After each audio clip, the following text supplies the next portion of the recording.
everyone, I have zero makeup on today. I stayed at home. I woke up early for the Louis Vuitton cruise collection located in San Diego at the Salk Institute of um, Biological Studies. It's so interesting. Apparently they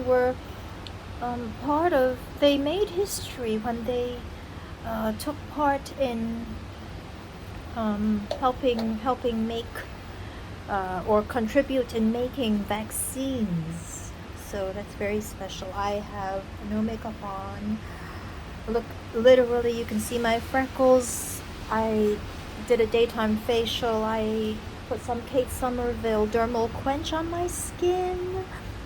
And I have on my new cider shop leather vest with a classic t-shirt, and bottoms I have Isi pleated loose pants I like to wear at home. See, typical. That's what I wear at home. I wear the Isi I wear a vest, a leather vest. No makeup. I look like an off-work model, but actually no, I'm just staying at home.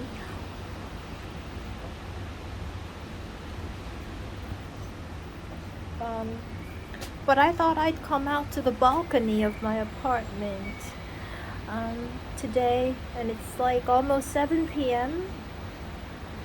in Hong Kong, where I'm only holed up and stuck in for another year or two, and then I'm just so excited to be back in New York, which is really my kind of place, my language, my accent, my way of life. You can't walk out here and find a Starbucks down the street. I can't walk into a Dwayne Reed. I can't do anything. I can't find like a beautiful spa that's world class. And I'm not living in a fashion capital here in Hong Kong. Asia's fashion capital is Shanghai. Sorry, I have no makeup on, so I look really bad.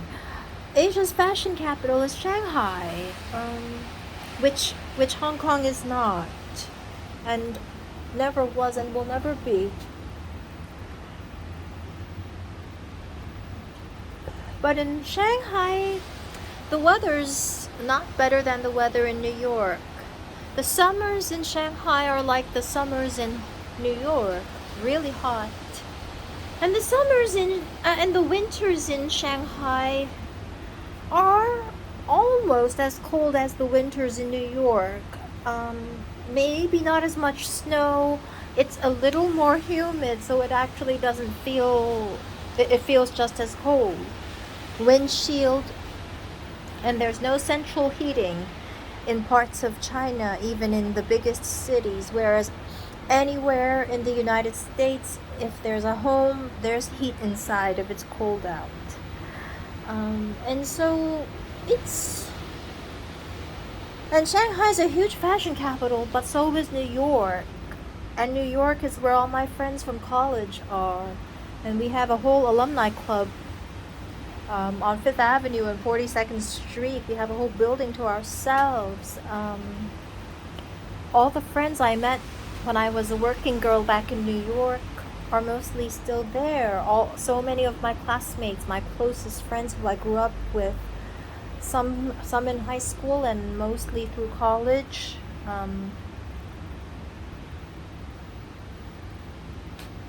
are all in New York. My old colleagues, those who I keep in touch with, specifically my old boss, Richard, in New York. New York is still the capital of so many things. It's a fashion capital, but what makes it so interesting is it's an everything capital. It's a food capital, it's a tourism capital, it's a financial capital. It's a capital of so many things.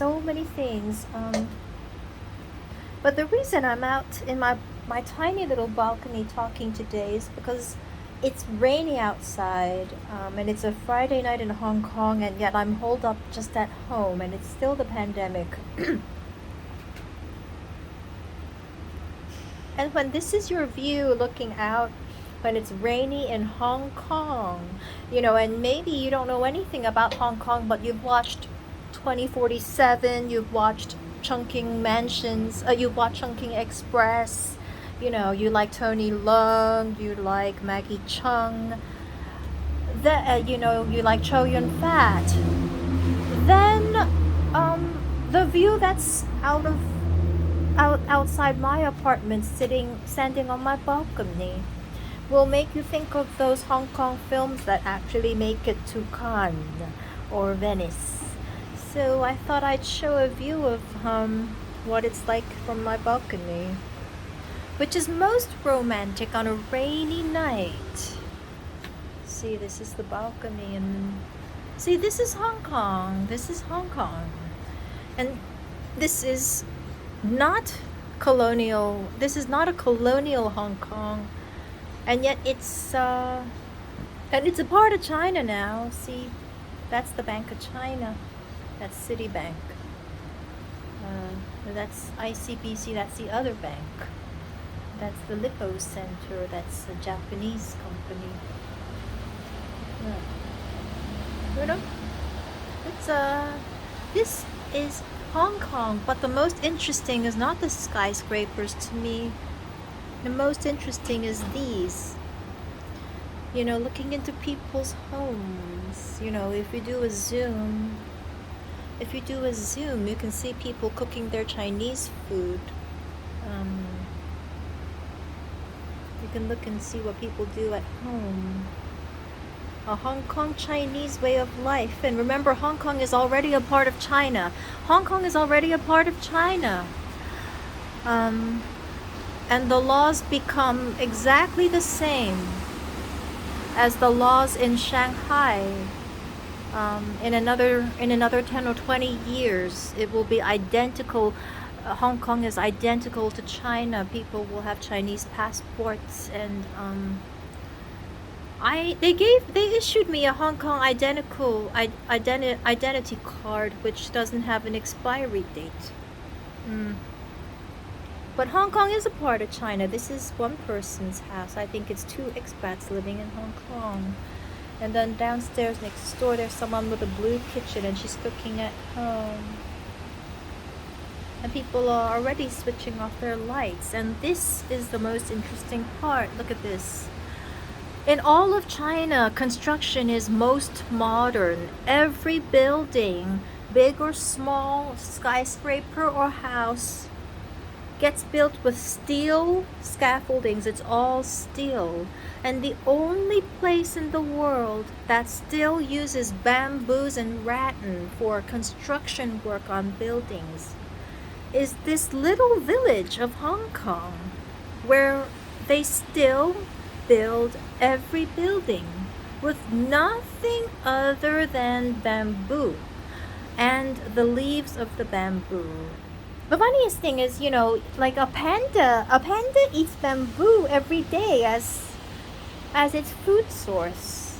And yet the bamboos that you see, the Chinese pandas, like Fei Fei, Shu Shu, the panda, those pandas, what they eat. This is what the pandas eat every day in China. And they use it to build houses and buildings in just this. No other tiny town in the world, how big, how small, Africa or any other part of China besides Hong Kong, also a part of China. Even the smallest new Chinese cities in the main part of China, because Hong Kong's an island. The mainland part of China, the continent, though Hong Kong is a part of it, it's not like Taiwan. Hong Kong's not Taiwan. Hong Kong's just a part of China. So even in the smallest of tiny towns in China, where it's like farmers, mostly farmers, and people villagers living there. All buildings are built using steel scaffoldings. And there's just no other part of China or part of the world other than Hong Kong, which is a town in China, that still makes its modern buildings using these bamboo shoots. It's so fascinating, it's fabulous, and it's actually magnificent in its own way. Because when I look at Fei Fei or, Shang Shang the panda, Shang Shang the panda eats that stuff every single day. The things that can digest in Shang Shang the panda's stomach is used to make these Hong Kong buildings. So sometimes you read about, things like falling down, like falling down from the building and like hurting people. That's the other thing of living in a developed country, and which is why it's so beautiful to live back in New York. But for me, most of all, it's just where my heart is. And not just where my heart is, it's, where the language that I will forever speak with the most comfort and good feeling is American English.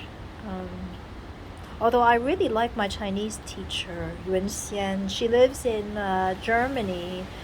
She's married to her German husband, but they met in Shanghai. He met her when she was in Shanghai, and then they went back to Germany together, and now she's become a German together with him. So you never know, love stories can happen even to, Chinese girls in China who've never been in Europe and never been in the States before. I mean, my national Chinese is actually pretty good, but that's because I learned it when I was in university, when I was at Harvard. That's when I learned my Chinese.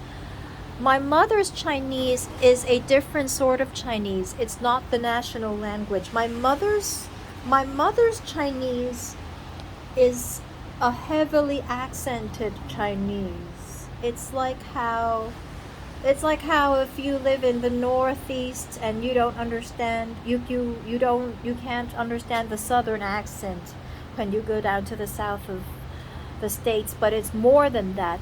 It's a totally different dialect.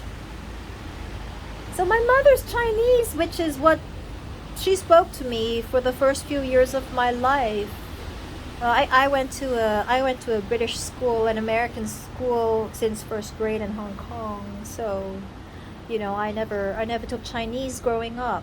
But at home, my mom would speak a very, very funny Chinese that nobody outside of this island understands. If you go to China and you speak what people say on this island, nobody understands what you're saying.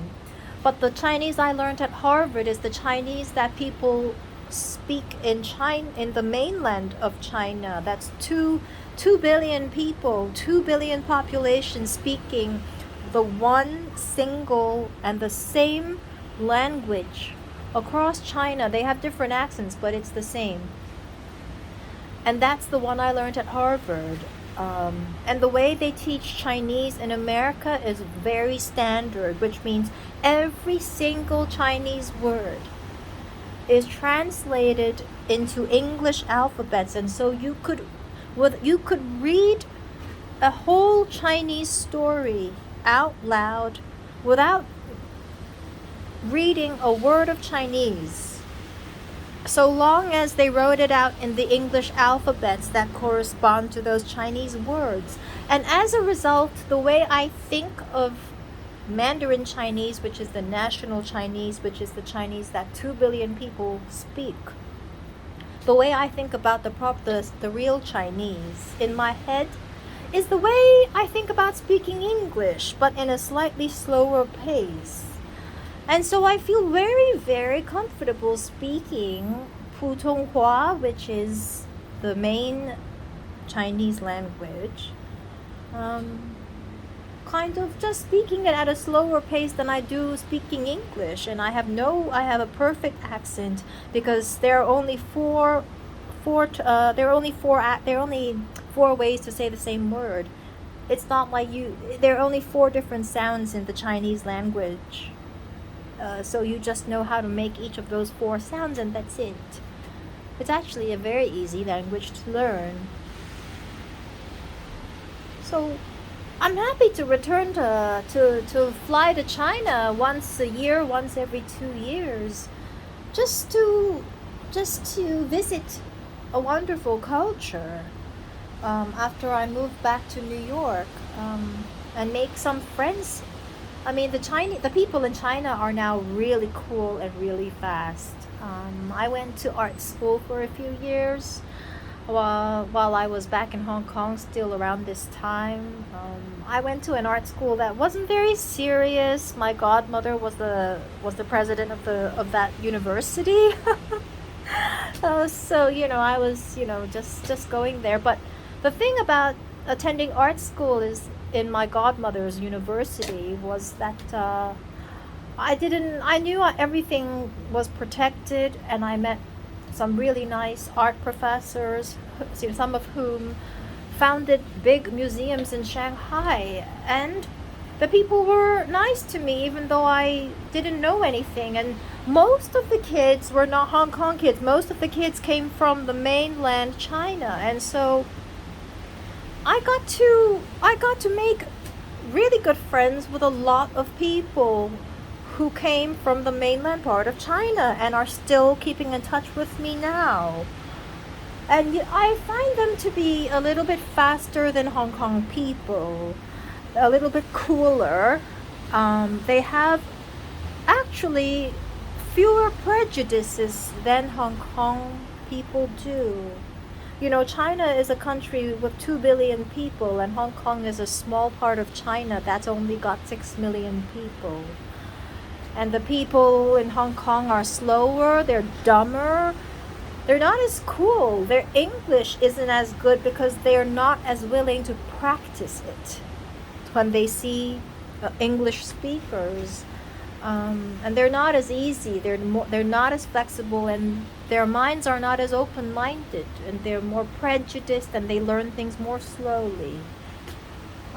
So I did get to meet official Chinese people even during my little stay in pandemic Hong Kong, through those few years of art classes. And if it wasn't for that art school, I wouldn't have gotten my lovely experience working at Sotheby's for a short while, where I was working in fine arts, and they actually officially published some of the essays I wrote for them on their commercial catalogs, and all the artwork that I wrote about all got sold, and all of my essays got officially published, and all of the artwork got sold. I wrote an essay on Pierre Soulages, one of the most famous French painters, lyrical abstractionists. And of course, because modern art, it's such an inherent part of fashion. And I spent some time working in the jewelry department of Sotheby's as well. So everything leads you home in a way. And how fast I crawl out of my bedroom into my living room is partly up to myself and up to my good behavior whenever things and opportunities come my way. So I watched the LV show this morning. It was sort of, I think, sunset San Diego time at the Salk Institute, which is a wonderful time, to be up in California. But so I got up early to watch it here, live stream. Nicolas Jesquier at his best form as usual. It began with more of a covered up vibe, kind of not like a Muslim attire, but rather reverse, that it would cover the neck, all loose drapes, but with a lame, which is like a gold thread spun across a long loose dress, with a waist that's nipped in, and like a loose corset. A couple of those in beige colors, transforming afterwards in the middle part of the show. It became, well, there were models in not small beaded sequins but large sequins, as you know, large pieces of sequins just threaded together by a thick piece of metal, and then structured shoulders that were so exaggerated. The shoulders came up to here with almost at a 90 degrees angle. You know, it made you think, kind of maybe thinking like schiaparelli, but with the top and then a very loose casual bottom. And I think evolving from the from the show at the Musée d'Orsay a few months ago during Paris Fashion Week, the LV show for fall winter, just 2 months ago, there were lots of boots, sock boots, loose casual. This time it was actually more structured, even though it was still haute couture. And because it was more structured, it gave the haute couture a pret-à-porter feeling at the same time. And it was more streetwear in that accessories and boots were closer to the street, not as sock boots, stiletto-like. And yet we saw wonderful hardware, because you would see the new bags that were created, you know, in a metallic sheen, kind of in blues, in beiges, all with the logo, but in a box shape, like a metal box, but that was still almost like a jewel box, but still very outstanding and not too large. It was easy to carry. It's just so magnificent to watch it along this open space. It was just a concrete beige platform in the sunset, you know, in San Diego. Extremely long, kind of monolithic runways, not an indoor style, but something like you were, you know, it's like it made you feel like you were at the Acropolis without any of the monuments there, and it was just open space, and but it was a long, big plaza with 2 rows, you know, and yet there was still color, yet there was still movement. There were two pieces that were almost like Emilio Pucci Resort, because of course this was for the cruise collection. You saw resort wear, you saw 2 pieces, you saw the patterns and the logos that would only elegantly be shown on the stripes, both sides, top and bottom. And the same with the men's wear, the way there were some, you know, you could see some of John Galliano influence with the deconstruction. You know, there were scarves, the socks looking like the scarves, and then the shorts layered on top.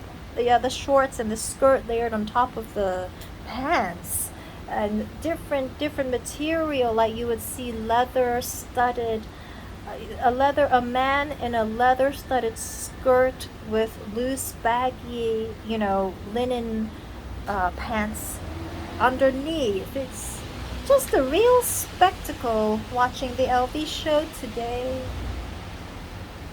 So that's what I have to say. You know, it's rainy outside, and oh, this is how it's like at night inside my apartment. Yeah, my living room's almost ready. So when it's ready, you know, it'll be nice. When it's ready, because it's kind of I go from, it's a big balcony and it's floor to ceiling windows. So once my sofa and everything is properly, I kind of have a nice, pretty unique backdrop for videos I might do sitting on my sofa. You know, so if anyone, you know, because I have a lot of friends who like to watch art movies like 24/47, Chungking Express. Looks like this. I mean, I live in an expensive part of town, but every single building is made out of the bamboo that, the pandas eat every day. Almost dark, look.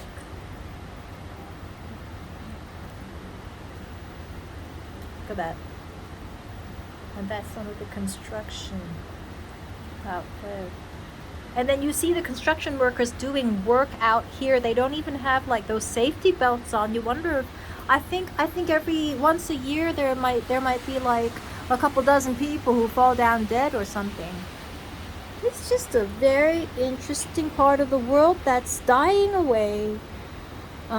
That's always been like this. It's never risen. It won't fall. It's just a part of China, and it just stays this way because it's but it's a city I'll never live in, and I don't know how much I visit once my parents die, because it's a city that's always in movement. It's a city full of temporary people. And the saying goes that the dead don't mix with the living, just as the living don't mix with the dead. So anyway, so I ordered some just veggies. I'm on a diet. It's going well now. Just a late night snacking. So I'm just gonna go down, pick up my veggies, and I'm gonna call it an early night. So I just literally no makeup. This is how I look with no makeup. I look with no makeup. Okay.